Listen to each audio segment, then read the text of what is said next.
Stop scrolling because this is peach cobbler with zero baking. Crunchy crumble, honey cloud cream, and juicy peaches layered in a mason jar. And the best part, I'm showing you the no-soggy trick that keeps the crunch crisp.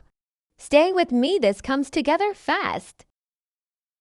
This recipe is built on 3 layers, something crunchy, something creamy, and something juicy.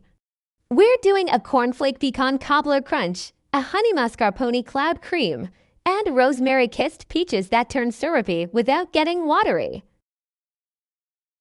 First up, the cobbler crunch. Crush the cornflakes so you get a mix, some small flakes, some sandy bits.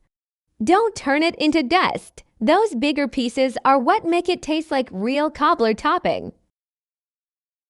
Add chopped pecans, brown sugar, cinnamon, and a pinch of salt.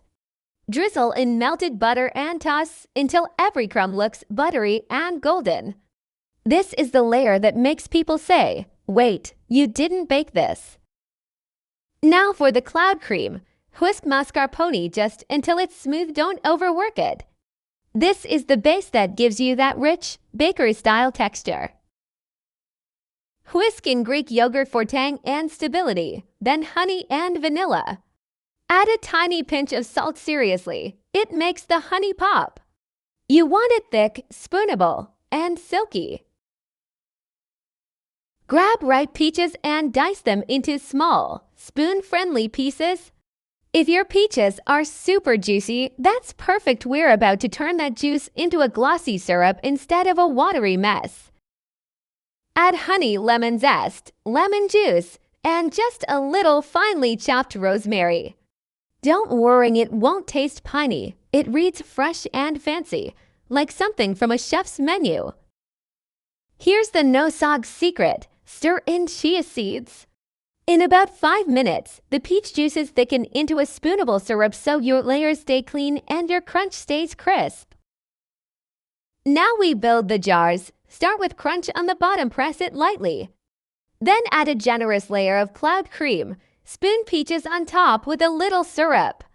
That cream layer is your barrier, it protects the crunch. Cover and chill for at least 2 hours or overnight. If you're taking these to a party, keep a little extra crunch separate and sprinkle it on right before serving. And look at that spoonful, crunchy, creamy, juicy, all at once. If you want the exact ingredient amounts and my make-ahead tips, I'll put the full recipe link in the first pinned comment, also at nobakedessertslab.com. Don't forget to like and subscribe for more no-bake desserts.